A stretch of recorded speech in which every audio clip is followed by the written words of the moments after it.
ನಮಸ್ಕಾರ ವೀಕ್ಷಕರೇ, ಇವತ್ತು 4 ಕಂಪ್ನಿಯನ್ನು ನಾವು ಅನಾಲಿಸಿಸ್ ಮಾಡೋಣ. ಸೊ 4 ಕಂಪ್ನಿಯು ರೀಸೆಂಟಾಗಿ ಕ್ವಾರ್ಟರ್ ರಿಸಲ್ಟ್ಸ್ ಮತ್ತು ಓವರಾಲ್ ಇಯರ್ ರಿಸಲ್ಟ್ಸ್ ಬಂದಿದೆ. ಸೊ ಆ ರಿಸಲ್ಟ್ಸನ್ನು ಮೇಲೆ ನಾವು ಭಾಳ ಚೆನ್ನಾಗಿ ರಿಸಲ್ಟ್ಸನ್ನು ಕೂಡ ಕೊಟ್ಟಿದ್ದಾವೆ. ಸೊ ಮುಂದಿನ ವರ್ಷ ಕೂಡ ಒಂದೊಳ್ಳೆ ಮೂಮೆಂಟನ್ನು ಕೊಡುವಂಥ ಒಂದು ಎಕ್ಸ್ಪೆಕ್ಟೇಷನ್ ಇರ್ತಕ್ಕಂಥ 4 ಕಂಪ್ನಿ.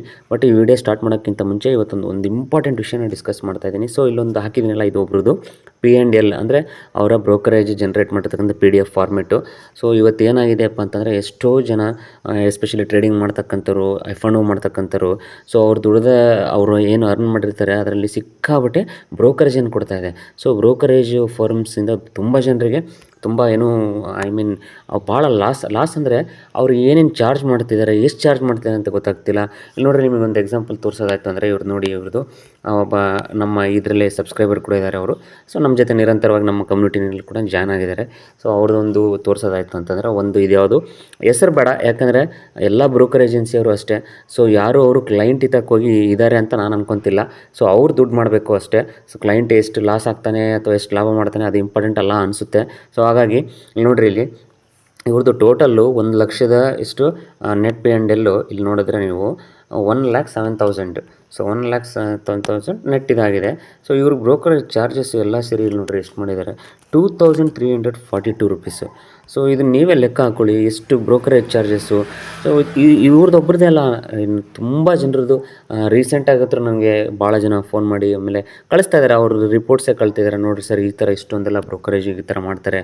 ಕೆಲವು ಚೀಟಿಂಗ್ ಕೂಡ ಮಾಡ್ತಾರೆ, ಅಂದರೆ ಹೇಳೋದೇ ಒಂದು, ಅವ್ರಿಗೆ ಏನು ಚಾರ್ಜಸ್ ಮಾಡ್ತಿರೋದೇ ಒಂದು, ಈ ಥರ ಎಲ್ಲ ಆಗ್ತಿರೋದ್ರಿಂದ ಎಲ್ಲೋ ಒಂದು ಕಡೆ ನಮ್ಗೆ ಅನಿಸ್ತಾ ಇದೆ ಇದ್ರ. ಆಮೇಲೆ ಕೆಲವರು ಏನಪ್ಪ ತುಂಬ ಜಾಸ್ತಿ ಅವ್ರಿಗೆ ಈ ಥರ ಏನಾದ್ರು ಬ್ರೋಕರೇಜಸ್ ಇರೋದಕ್ಕೆ ಅವರು ಸೆಬಿ ಇದೆ, ನಮಗೆ ಹೆಲ್ಪ್ ಮಾಡೋಕ್ಕೆ ಸೆಬಿ ಇದೆ ಖಂಡಿತವಾಗಿಯೂ ತುಂಬ. ಆಮೇಲೆ ಕೆಲವು ಟೈಮಲ್ಲಿ ಗ್ಲಿಚಸ್ಸು ಭಾಳ ತೊಂದರೆಗಳಿಂದನೂ ಕೂಡ ಲಾಸ್ ಆಗ್ತಿದ್ದಾರೆ. ಆಗ ಸೆಬಿಯನ್ನು ಅವರು ಕ್ಲೈಮ್ ಮಾಡಿ ಒಂದಷ್ಟು ದುಡ್ಡನ್ನು ತಗೊತಿದ್ದಾರೆ. ಬಟ್ ಇದು ಎಲ್ಲರ ಕೈಲೂ ಮಾಡೋಕ್ಕಾಗಲ್ಲ. ಹಾಗಾಗಿ ಸೊ ಎಲ್ಲರ ರಿಕ್ವೆಸ್ಟ್ ಇದೆ.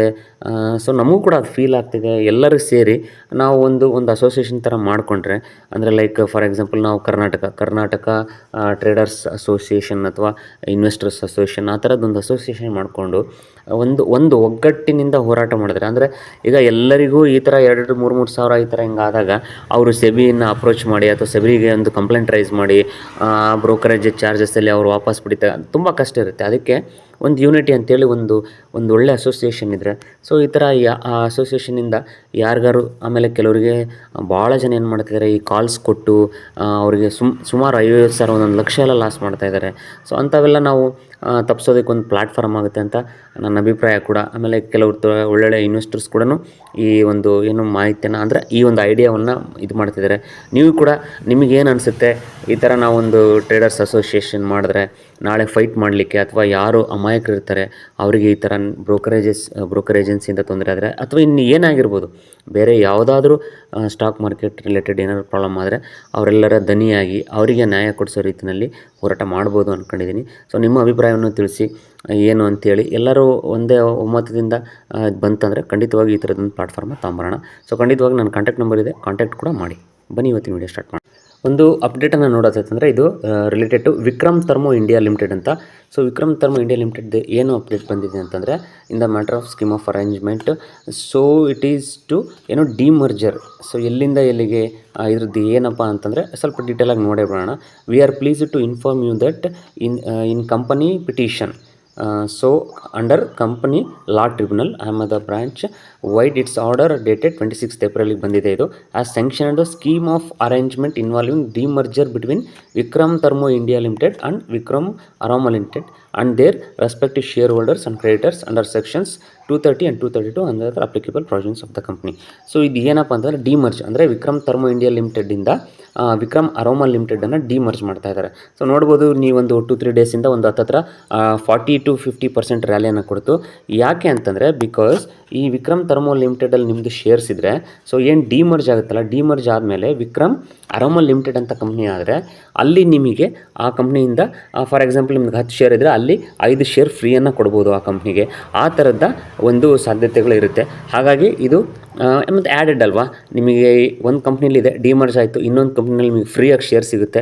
ಸೊ ಅದು ತುಂಬ ಚೆನ್ನಾಗಿ ನೆಕ್ಸ್ಟ್ ಮುಂದೆ ಪರ್ಫಾರ್ಮ್ ಮಾಡಿದ್ರೆ ಅದು ನಿಮಗೆ ಒಳ್ಳೆಯ ಪ್ರಾಫಿಟ್ ಬರೆದ್ರೆ ಅಲ್ಲೂ ಕೂಡ ತುಂಬ ದೊಡ್ಡ ಎಕ್ಸಾಂಪಲ್ ವಿಕ್ರಮ್ ಅರೋಮಾ ಲಿಮಿಟೆಡ್ ಅಂದರೆ ಇಟ್ ರಿಲೇಟೆಡ್ ಏನು ಅರೋಮಾಸನ್ನ ಅಂದರೆ ಈ ಸೆಂಟ್ ಪರ್ಫ್ಯೂಮ್ಸ್ ಆ ಥರದ್ದು ಒಂದು ಫೀಲ್ಡ್ ಆಗುತ್ತೆ ಅನ್ಕೋತೀನಿ ನಾನು. ಅವರು ಆ ಥರ ಒಂದು ಇವನ್ ಮ್ಯಾನುಫ್ಯಾಕ್ಚರ್ ಮಾಡಿದ್ರೆ ಅದು ಕೂಡ ತುಂಬ ಒಳ್ಳೆಯ ಸ್ಕೋಪ್ ಇದೆ, ಒಳ್ಳೆಯ ಕ್ವಾಲಿಟಿ ಇತ್ತಂದರೆ ಅದರಲ್ಲೂ ಒಂದು ಒಳ್ಳೆಯ ಏನು ರೆವಿನ್ಯೂ ಪ್ರಾಫಿಟ್ ಜನ್ರೇಷನ್ ಆದರೆ ಸೊ ಶೇರ್ ಹೋಲ್ಡರ್ಸ್ಗೆ ಅದು ಒಂದು ಒಳ್ಳೆಯ ಪಾಸಿಟಿವ್ ನ್ಯೂಸು. ಈಗ ಯಾರು ಆಲ್ರೆಡಿ ವಿಕ್ರಮ್ ಥರ್ಮೋದಲ್ಲಿ ಶೇರ್ ಹೋಲ್ಡರ್ಸ್ ಇದ್ದರು ಕಂಟಿನ್ಯೂ ಆಗಿ ಹೋಲ್ಡ್ ಮಾಡ್ಬೋದು. ಹೊಸದಾಗಿ ಮಾಡೋಂಥವ್ರು ನೋಡಿರಿ, ಯಾಕಂದರೆ ರೀಸೆಂಟಾಗಿ ತುಂಬ ಒಳ್ಳೆ ಮೂಮೆಂಟ್ ಅನ್ಕೊಟ್ಟಿದೆ. ಒಂದು ಸ್ಟಡಿ ಮಾಡಿ ಇದ್ರ ಬಗ್ಗೆ ಡೀಪಾಗಿ ನೀವು ಒಂದಿಷ್ಟು ಕಂಪ್ನಿಯ ಬಗ್ಗೆ ರಿಸರ್ಚ್ ಮಾಡಿ. ವಿಕ್ರಮ್ ಥರ್ಮೋ ಲಿಮಿಟೆಡ್ದು ಅಪ್ಡೇಟ್. ಬನ್ನಿ ಇವತ್ತಿನ ಏನು ಕಂಪ್ನೀಸ್ ನಾವು ರಿಸಲ್ಟ್ಸನ್ನು ಸ್ಟಾರ್ಟ್ ಮಾಡೋಣ. First company Adani Power Limited. So quarter ಮತ್ತು ಇಯರ್ ರಿಸಲ್ಟ್ಸ್ ಬಂದಿದೆ. ಸೊ ಇದು ನೋಡಿ, ಈ ಕ್ವಾರ್ಟರ್ಲಿ 13,300 crores ರೆವೆನ್ಯೂ ಜನರೇಷನ್ ಇದೆ. ಲಾಸ್ಟ್ ಕ್ವಾರ್ಟರ್ಲಿ 12,990 ಇತ್ತು. ಸೊ ಲಾಸ್ಟ್ ಇಯರಲ್ಲಿ 10,240 ಇತ್ತು. ಸೊ ಇಯರ್ ಟು ಇಯರು ಒಂದು ಒಳ್ಳೆಯ ನೀವು ಜಂಪ್ ಅನ್ಕೋಬೋದು. ಕ್ವಾರ್ಟರ್ ಟು ಕ್ವಾರ್ಟರ್ ಕೂಡ ಸ್ವಲ್ಪ ಮಟ್ಟಿಗೆ ಆದರೂ ಕೂಡ ಒಂದು ಜಂಪ್ ಇದೆ. ಸೊ ಇದ್ರದ್ದು ಎಕ್ಸ್ಪೆನ್ಸಸ್ ಕೂಡ ಸ್ವಲ್ಪ ಜಾಸ್ತಿ ಆಗಿದೆ. ಒಂದು ನೆಟ್ ಏನು ಆಪ್ರೇಟಿಂಗ್ ಪ್ರಾಫಿಟನ್ನು ನೋಡಿದ್ರೆ ಸೊ ಲಾಸ್ಟು 1,900 ಇತ್ತು ಸೇಮ್ ಲಾಸ್ಟ್ ಇಯರಲ್ಲಿ, ಈ ಕ್ವಾರ್ಟರ್ಲಿ. ಸೊ ಈ ಕ್ವಾರ್ಟರ್ಲಿ 4,850 ಇದೆ. So last quarterly 4,600. ಸೊ ಅಷ್ಟೇ, ನೀವು ಆಪ್ರೇಟಿಂಗ್ ಪ್ರಾಫಿಟಲ್ಲಿ ಕೂಡ ನೋಡಿ ಇಯರ್ ಟು ಇಯರ್ ಒಂದು ಒಳ್ಳೆ ಜಂಪ್ ಇದೆ. ಕ್ವಾರ್ಟರ್ ಟು ಕ್ವಾರ್ಟರ್ ಕೂಡ ಇಂಪ್ರೂವ್ಮೆಂಟ್ ಇದೆ. ಒ ಪಿ ಎಮ್ ಅಷ್ಟೇ ಒಳ್ಳೆ ಒ ಪಿ ಎಮ್ಮನ್ನು ಮೇಂಟೈನ್ ಮಾಡ್ತಾ ಇದೆ. ಸೊ ನೀವು ನೆಕ್ಸ್ಟ್ ಇಂಟ್ರೆಸ್ಟನ್ನು ಕೂಡ ಪೇ ಮಾಡಿದ್ದಾರೆ. ನೆಟ್ ಪ್ರಾಫಿಟನ್ನು ನೋಡ್ತಾ ಹೋಯ್ತು ಅಂತಂದರೆ ಈ ಕ್ವಾರ್ಟರ್ಲಿ 2,737 ಇದೆ. ಸೊ ಲಾಸ್ಟ್ ಕ್ವಾರ್ಟರ್ಲಿ ಕೂಡ 2,738 ಇತ್ತು. So almost same to same ಇದೆ. ಯಾಕಪ್ಪ ಅಂತಂದರೆ ಸೊ ರೆವಿನ್ಯೂ ಜಾಸ್ತಿ ಆದ್ರೂ ಪ್ರಾಫಿಟ್ ಕಮ್ಮಿ ಆಗಿದೆ. ಯಾಕಂತಂದರೆ ಸೊ ಆಪ್ರೇಟಿಂಗ್ ಪ್ರಾಫಿಟ್ ಜಾಸ್ತಿ ಆಗಿದೆ. ಬಟ್ ನೋಡಿ ಇಲ್ಲಿ ಬಿಕಾಸ್ ಆಫ್ ಟ್ಯಾಕ್ಸ್, ಸೊ 23% ಟ್ಯಾಕ್ಸನ್ನು ಪೇ ಮಾಡಿದ್ದಾರೆ. ಲಾಸ್ಟ್ 15% ಇತ್ತು. ಈ ಟ್ಯಾಕ್ಸ್ ವೇರಿಯೇಷನ್ಸ್ ಆಗ್ತಿರುತ್ತೆ. ಇಲ್ಲಿ ನೋಡಿ, ಇಲ್ಲಿ ಲಾಸ್ಟ್ ಕ್ವಾರ್ಟರ್ಲಿ -26% ಇದ್ದರಿಂದ ಇಲ್ಲಿ ನಿಮ್ಮ ನೆಟ್ ಪ್ರಾಫಿಟಲ್ಲಿ ಜಾಸ್ತಿ ಬರುತ್ತೆ. ಸೊ ಅದು ವೇರಿಯೇಷನ್ ಆಗ್ತಾ ಇರುತ್ತೆ. ಸೊ ಇದೇ ನೀವು ಲಾಸ್ಟ್ ಕ್ವಾರ್ಟರ್ಲಿ ನೋಡಿದ್ರೆ 5,200 ಕೋಟಿ 5,200 crores ಇತ್ತು. ಸೊ ಹಂಗೆ ಲೆಕ್ಕ ನೋಡಿದ್ರೆ ನಿಮ್ಮ ನೆಟ್ ಪ್ರಾಫಿಟಲ್ಲಿ ಇಯರ್ ಟು ಇಯರ್ ಅರ್ಧ ಆಗಿದೆ. ಕ್ವಾರ್ಟರ್ ಟು ಕ್ವಾರ್ಟರ್ ಸೇಮ್ ಇದೆ, ಇಯರ್ ಟು ಇಯರ್ ಅರ್ಧ ಆಗಿದೆ.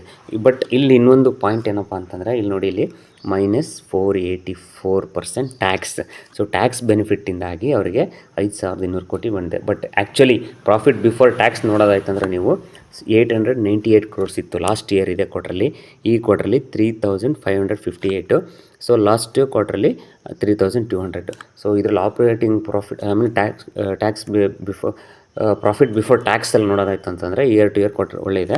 ಬಟ್ ನೆಟ್ ಪ್ರಾಫಿಟಲ್ಲಿ ಟ್ಯಾಕ್ಸೇಷನ್ ಬೆನಿಫಿಟ್ಟಿಂದಾಗಿ ಈ ಸರಿ ಜಾಸ್ತಿ ಇತ್ತು, ಈ ಸರಿ ಕಡಿಮೆ ಇತ್ತು.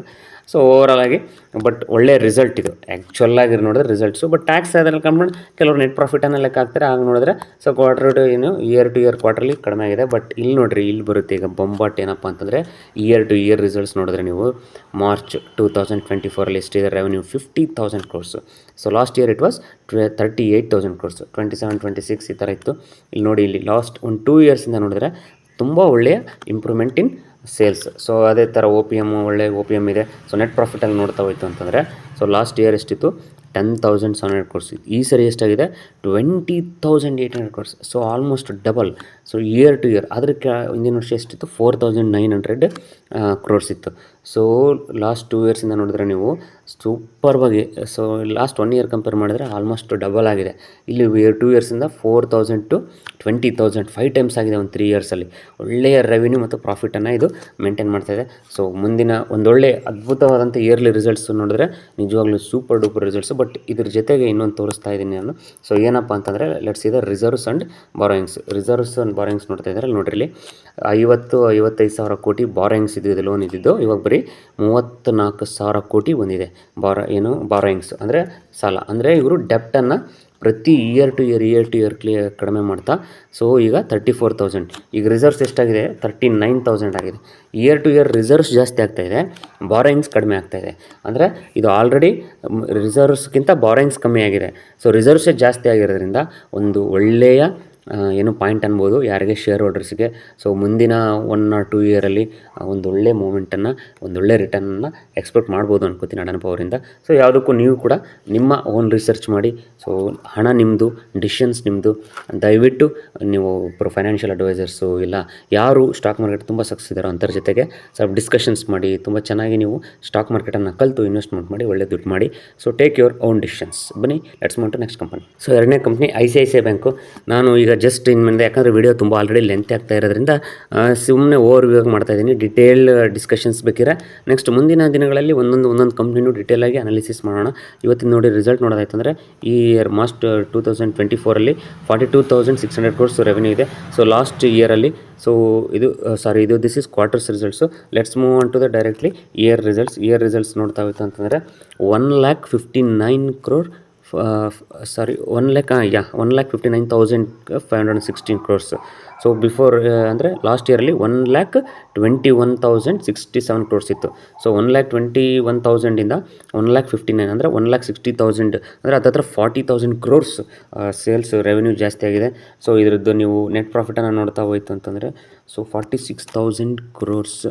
So last year it was 35,000 crores. 35,000 crores ಅಂದರೆ 11,000 crores ಪ್ರಾಫಿಟ್ ಜಾಸ್ತಿ ಆಗಿದೆ. ನಿಯರ್ಲಿ 40,000 crores ರೆವೆನ್ಯೂ ಜಾಸ್ತಿ ಆಗಿದೆ. ತುಂಬ ಒಳ್ಳೆಯ ಗ್ರೋತು ರೆವೆನ್ಯೂ ಆ್ಯಂಡ್ ಮತ್ತು ಪ್ರಾಫಿಟಲ್ಲಿ. ಸೊ ಡಿವಿಡೆಂಡನ್ನು ನೋಡ್ತಾ ಹೋಯ್ತು ಅಂದರೆ it has given 16% dividend. So last year 16. So ಪ್ರತಿ ವರ್ಷ ಡಿವಿಡೆಂಡ್ ಕೊಡ್ತಾ ಇದೆ. ಈ ವರ್ಷ ಕೂಡ ದ ಸೇಮ್ ಮೇಂಟೈನ್ ಮಾಡಿದೆ. ಒಳ್ಳೆಯ ನಾವು ರಿಸಲ್ಟ್ ಅನ್ಬೋದು ICICI ಬ್ಯಾಂಕ್ದು. ಯಾಕಂದರೆ ನೆಟ್ ಪ್ರಾಫಿಟ್ಟು ಮತ್ತು ಸೇಲ್ಸ್ ಎರಡರಲ್ಲೂ ತುಂಬ ಒಳ್ಳೆಯ ಗ್ರೋತನ್ನು ನೋಡ್ತಾ ಇದ್ದೀವಿ. ಸೊ ಇದ್ರದ್ದು ನೀವು ಸ್ಟಾಕನ್ನು ಇನ್ನೊಂದು ಸರಿ ನೀವು ಕೂಡ ಡೀಟೇಲಾಗಿ ಗೋತ್ರೂ ಮಾಡಿ ಪ್ರತಿಯೊಂದು ಆಯಾಮಗಳಲ್ಲಿ. ಸೊ ಸೆಗ್ಮೆಂಟ್ ವೈಸ್ ರೆವೆನ್ಯೂಸು ಎಲ್ಲ ಪ್ರತಿಯೊಂದರಲ್ಲೂ ಬೇಕಿದ್ರೆ ನೀವು ಅದನ್ನು ಡೀಟೇಲಾಗಿ ಇದು ಮಾಡ್ಬೋದು. ಇಲ್ಲ ಅಂತಂದರೆ ನಾವು ನಮ್ಮ ಇದು ಟೆಲಿಗ್ರಾಮ್ ಚಾನಲ್ ಇದೆಯಲ್ಲ, ಅಲ್ಲಿ ಕೂಡ ನನ್ನ ನಂಬರ್ ಇರುತ್ತೆ. ಸೊ ಡೈರೆಕ್ಟ್ ನನ್ನ ನಂಬರು ವಾಟ್ಸಪ್ ಎಲ್ಲರಿಂದ ಡಿಸ್ಕಸ್ ಮಾಡಿ. ನಿಮಗೆ ಏನಾದ್ರು ಡೀಟೇಲ್ಸ್ ಬೇಕು ಅಂದರೆ ಕೂಡ ನನಗೆ ಎಷ್ಟು ಗೊತ್ತೋ, ನನಗೆ ಎಷ್ಟು ತಿಳಿದೆಯೋ ಅದನ್ನು ನಾನು ನಿಮ್ಮ ಹತ್ರ ಶೇರ್ ಮಾಡ್ಕೋತೀನಿ. ಸೊ ICICI ಬ್ಯಾಂಕು ಇದನ್ನು ವಾಚ್ ಲಿಸ್ಟಲ್ಲಿ ಇಡೋಣ. ಇದ್ರ ಬಗ್ಗೆ ಒಂದು ಸ್ಟಡಿ ಮಾಡಿ. ಬನ್ನಿ ಲೆಟ್ಸ್ ಮಾಡು ನೆಕ್ಸ್ಟ್ ಕಂಪ್ನಿ. ಮೂರನೇ ಕಂಪ್ನಿ IRADA. ಸೊ ಇದು ನೋಡಿ ಈ ವರ್ಷ ಸೇಲ್ಸ್ ನೋಡ್ತಾ ಇದ್ದಾರೆ 4,900 crores ಮಾರ್ಚ್ 2024ಗೆ. ಸೊ ಇದೇ ಸೇಮ್ ಮಾರ್ಚ್ 2023ನಲ್ಲಿ 3,400 crores ಇತ್ತು. ಸೊ 2022ನಲ್ಲಿ 2,600, 2003 2,000. ಸೊ ನೀವು ನೋಡಿದ್ರೆ ಪ್ರತಿ ವರ್ಷ ಯು ಕ್ಯಾನ್ ಸಿ ಒಳ್ಳೆಯ ಗ್ರೋತನ್ನು ನೋಡ್ಬೋದು ಸೇಲ್ಸಲ್ಲಿ. ಸೊ ನೆಟ್ ಪ್ರಾಫಿಟನ್ನು ನೋಡ್ತಾ ಹೋಯಿತು ಅಂತಂದರೆ ಸೊ ನೆಟ್ ಪ್ರಾಫಿಟ್ ಈ ವರ್ಷ 1,252 crores. So last year it was 865. ಅದರ ಲಾಸ್ಟ್ ಇಯರ್ 634, 346, 215, 250. ಸೊ ಇಲ್ಲಿ ಸ್ವಲ್ಪ ಫ್ಲಾಟ್ ಬಿಟ್ಟರೆ ಅಲ್ಲಿಂದ ಕಂಟಿನ್ಯೂ ರೈಸ್ ಆಗ್ತಾ ನೋಡ್ಬೋದು. ಎಸ್ಪೆಷಲಿ ಲಾಸ್ಟ್ ಇಯರ್ಗೆ ಈ ವರ್ಷಕ್ಕೂ ನೋಡಿದ್ರೆ 800 to 1,200 ಒಳ್ಳೆಯ ಇಂಪ್ರೂವ್ಮೆಂಟು ನೀವು ಯಾವುದರಲ್ಲಿ ಬೋತ್ ಯಾವುದು ಸೇಲ್ಸ್ ಆ್ಯಂಡ್ ನೆಟ್ ಪ್ರಾಫಿಟಲ್ಲಿ. ಸೊ ಇದನ್ನು ನಾವು ಎಕ್ಸ್ಪೆಕ್ಟ್ ಕೂಡ ಮಾಡಿದ್ವಿ. ಸೊ ಲಾಸ್ಟ್ ವೀಡಿಯೋಸಲ್ಲಿ ನೋಡಿದ್ರೆ ನಾವು ಅದನ್ನು ಸ್ಪೆಕ್ಯುಲೇಷನ್ ಮಾಡಿ ಯಾವ ಥರ ಇದು ನೆಕ್ಸ್ಟ್ ಇಯರ್ ರಿಸಲ್ಟ್ ಕೊಡ್ಬೋದು, ಯಾಕೆ ಅಂತೇಳಿ ಕೂಡ ನಾವೆಲ್ಲ ಅದನ್ನು ಕೂಡ ಲಾಸ್ಟ್ ವೀಡಿಯೋಗಳಲ್ಲಿ ಡಿಸ್ಕಷನ್ಸ್ ಮಾಡಿದ್ದೀವಿ. ಸೊ ಹಾಗಾಗಿ ಇದು ಒಂದು ಒಳ್ಳೆಯ ರಿಸಲ್ಟನ್ನು ಕೊಟ್ಟಿದೆ IRADA. ಮತ್ತು ಇದು ಎಸ್ಪೆಷಲಿ ಈಗ ನೀವು ನೋಡ್ಬೋದು ಬೂಮಿಂಗ್ ಸೆಕ್ಟ್ರಲ್ಲಿ. ಸೊ ಇನ್ನು 5 ವರ್ಷಕ್ಕೆ ರಿನ್ಯೂವಬಲ್ ಎನರ್ಜಿ ಮೇಲೆ ಎಷ್ಟು ಈಗ ಆಲ್ರೆಡಿ ರಿಸರ್ವೇಷನ್ ಮಾಡಿದ್ದಾರೆ ಅದೆಲ್ಲ ಗೊತ್ತಿದೆ, ನಿಮಗೆಲ್ಲ ನ್ಯೂಸ್ ಗೊತ್ತಿದೆ. ಹಾಗಾಗಿ ಮುಂದಿನ ವರ್ಷಗಳಲ್ಲಿ ಒಂದು ಒಳ್ಳೆಯ ರಿಟರ್ನ್ಸ್ ಕೊಡ್ಬೋದಾದಂಥ ಸ್ಟಾಕು. ಖಂಡಿತವಾಗಿಯೂ ಇದನ್ನು ವಾಚ್ ಲಿಸ್ಟಲ್ಲಿ ಇಟ್ಕೊಳ್ಳಿ, ಇದ್ರ ಬಗ್ಗೆ ಸ್ಟಡಿ ಮಾಡಿ. ಈಗ ಆಲ್ರೆಡಿ ನನಗೆ ಅನಿಸಿದ ಮಟ್ಟಿಗೆ ನಮ್ಮ ಸಬ್ಸ್ಕ್ರೈಬರ್ಸು, ನಮಗೆ ಗೊತ್ತಿರೋರು ತುಂಬ ಜನ ಇದರಲ್ಲಿ ಆಲ್ರೆಡಿ ಇನ್ವೆಸ್ಟೆಡ್ ಇದ್ದಾರೆ. ಕೆಲವರು 100 rupees, ಕೆಲವರು 80 rupees. ಆಮೇಲೆ ಇನ್ನೂ ಭಾಳ ಜನರಿಗೆ ಲೈಕ್ IPO ಅಲರ್ಟ್ ಆಗಿದೆ ಅಟ್ 32 rupees. ಸೊ ಭಾಳ ಜನರ ಹತ್ರ IPO ಸ್ಟಾಕ್ಸ್ ಇನ್ನೂ ಹಾಗೆ ಇಟ್ಟಿದ್ದಾರೆ. ಸೊ ಖಂಡಿತವಾಗ್ಲೂ ಈ ಥರದ್ದು ವರ್ಷಕ್ಕೋ ಅಥವಾ 2 ವರ್ಷಕ್ಕೋ ನಿಮ್ಮ ಪೋರ್ಟ್ಫೋಲಿಯೋದಲ್ಲಿ 1-2 ಈ ಥರ ಸ್ಟಾಕ್ ಸಿಕ್ಕರೆ ನಿಮ್ಮ ಪೋರ್ಟ್ಫೋಲಿಯೋ ದಿಕ್ಕೇ ಚೇಂಜ್ ಆಗುತ್ತೆ. ಸೊ ಸ್ಟಾಕ್ ಮಾರ್ಕೆಟಲ್ಲಿ ಹೀಗೆ ಏನಪ್ಪ ಅಂತಂದರೆ ಸರಸ್ವತಿ ಎಲ್ಲಿ ಆರಾಧನೆ ಇರುತ್ತೋ ಅಲ್ಲಿ ಲಕ್ಷ್ಮಿ ತಾನಾಗೆ ಬರುತ್ತೆ. ಅಂದರೆ ಎಸ್ಪೆಷಲಿ ಸ್ಟಾಕ್ ಮಾರ್ಕೆಟಲ್ಲಂತೂ ಅದು ತುಂಬ ಸತ್ಯವಾದಂಥ ಮಾತು. ಹಾಗಾಗಿ ನೀವು ಎಷ್ಟು ಸಾಧ್ಯನೋ ಅಷ್ಟು ಡಿಸಿಪ್ಲಿನ್ ಆಗಿ ತುಂಬ ಡೀಪಾಗಿ ಸ್ಟಾಕ್ ಮಾರ್ಕೆಟನ್ನು ಕಲಿತಾ ಹೋಗಿ ಮುಂದಿನ ದಿನಗಳಲ್ಲಿ ಬರೀ ಒಂದಷ್ಟು ಸಣ್ಣ ಸಣ್ಣ ಇನ್ವೆಸ್ಟ್ಮೆಂಟಿಂದನೂ ನೀವು ದೊಡ್ಡ ವೆಲ್ತನ್ನು ಮಾಡ್ಬೋದು. ಸೊ ಇದನ್ನು ವಾಚ್ ಲಿಸ್ಟ್ ಇಟ್ಕೊಳ್ಳಿ, ನಿಮ್ಮ ಸ್ಟಡಿ ಮಾಡಿ. ಈ ವಿಡಿಯೋದ ಕೊನೆ ಸ್ಟಾಕು ಸೊ ಶಕ್ತಿ ಪಂಪ್ಸ್ ಇಂಡಿಯಾ ಲಿಮಿಟೆಡು. ಸೊ ಇದರಲ್ಲಿ ಈ ಕ್ವಾರ್ಟರ್ ರಿಸಲ್ಟ್ಸ್ ನೋಡಿದ್ರೆ ಈ ಮಾರ್ಚ್ 2024 ರಿಸಲ್ಟ್ಸು 1,371 crore ರೆವೆನ್ಯೂ ಇದೆ. Last year it was 968 crores. So revenue ಒಳ್ಳೆಯ ಗ್ರೋತು ಇಯರ್ ಟು ಇಯರ್ 968 ಕೋಟಿಯಿಂದ 1,300 ಕೋಟಿ. ಸೊ ಆಪ್ರೇಟಿಂಗ್ ಪ್ರಾಫಿಟ್ ಚೆನ್ನಾಗಿದೆ. OPM ಕೂಡ ಒಳ್ಳೆಯ OPMನ್ನು ಈ ಸರಿ ಮೇಂಟೈನ್ ಮಾಡಿದ್ದಾರೆ. ನೆಟ್ ಪ್ರಾಫಿಟ್ ನೋಡ್ತಾ ಹೋಯ್ತಂದರೆ ಈ ವರ್ಷ 142 crores. Last year it was 24 crore. ಅದಕ್ಕಿಂತ ಸ್ವಲ್ಪ ಲಾಸ್ಟ್ ಇಯರ್ ನೋಡಿದ್ರೆ 65 ಇತ್ತು. ಸ್ವಲ್ಪ ನೀವು ಡಿಪ್ ನೋಡ್ಬೋದು ನೀವು ಪ್ರಾಫಿಟಲ್ಲಿ. ಬಟ್ ಮತ್ತು ಈ ವರ್ಷ 142 crores. ಸೊ ಒಳ್ಳೆಯ ನೆಟ್ ಪ್ರಾಫಿಟ್ಟು ಮತ್ತು ಒಳ್ಳೆಯ ರೆವೆನ್ಯೂಲ್ಲಿ ಗ್ರೋತನ್ನು ನೋಡ್ಬೋದು ನೀವು ಶಕ್ತಿ ಪಂಪ್ಸಲ್ಲಿ. ಸೊ ನೀವು ಇದನ್ನು ಚಾರ್ಟ್ ಕೂಡ ನೋಡಿದ್ರು ಕೂಡ ಗೊತ್ತಾಗುತ್ತೆ ನಿಮಗೆ. ಸೊ ಯಾವತ್ತು ಯಾವುದೋ ಒಂದು ಕ್ವಾರ್ಟ್ರು 2 ಕ್ವಾರ್ಟ್ರು ರಿಸಲ್ಟ್ಸ್ ಮೇಲೆ ನಿಮ್ಮ ಎಂಟ್ರಿ ಅಥವಾ exit ಡಿಸಿಷನ್ಸನ್ನು ತೊಗೋಬೇಡ್ರಿ.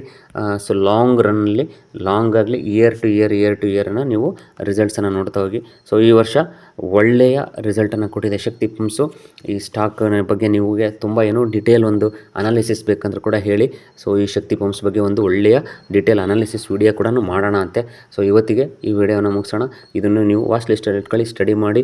All the best. So ಸ್ಟಾರ್ಟಿಂಗಲ್ಲಿ ಹೇಳಿದಂತೆ ನಾನು ಅದೇನು ನಾವು ಪ್ಲ್ಯಾಟ್ಫಾರ್ಮ್ ಒಂದು ಟ್ರೇಡರ್ಸ್ ಅಸೋಸಿಯೇಷನನ್ನು ಮಾಡುವ ಒಂದು ಉದ್ದೇಶ ಇದೆ. ಸೊ ಅದ್ರ ಬಗ್ಗೆ ನಿಮ್ಮ ಅಭಿಪ್ರಾಯಗಳನ್ನು ಮಂಡಿಸಿ ನನಗೆ ಕಾಲ್ ಮಾಡಿ. ಸೊ ಡಿಸ್ಕಸ್ ಮಾಡಿ ಎಲ್ಲ ಅದೇ ಹೇಳ್ತಾರಲ್ಲ ಹ್ಯಾಂಡ್ ಟು ಹ್ಯಾಂಡ್ ಅಂತೇಳಿ, ಬೈ ಹ್ಯಾಂಡ್ ಅಂತ ಒಬ್ಬರು ಕೈಯನ್ನು ಒಬ್ಬರು ಕೈ ಮಿಲಾಯಿಸ್ತಾ ಒಂದು ನಮ್ಮ ಐಡಿಯಾಸನ್ನು ನೀವು, ನಿಮ್ಮ ಐಡಿಯಾಸನ್ನು ನಾವು ಎಕ್ಸ್ಚೇಂಜ್ ಮಾಡ್ಕೋತಾ ಎಲ್ಲರೂ ಒಟ್ಟಾಗಿ ಒಂದು ಒಳ್ಳೆಯ ಸ್ಟಾಕ್ ಮಾರ್ಕೆಟಲ್ಲಿ ನೀವೆಲ್ಲ ಒಳ್ಳೆಯ ವೆಲ್ತನ್ನು ಕ್ರಿಯೇಟ್ ಮಾಡಿ ಅಂತ ಹೇಳ್ತಾ ವಿಡಿಯೋ ಮುಗಿಸ್ತಾ ಇದ್ದೀನಿ. Good bye, take care.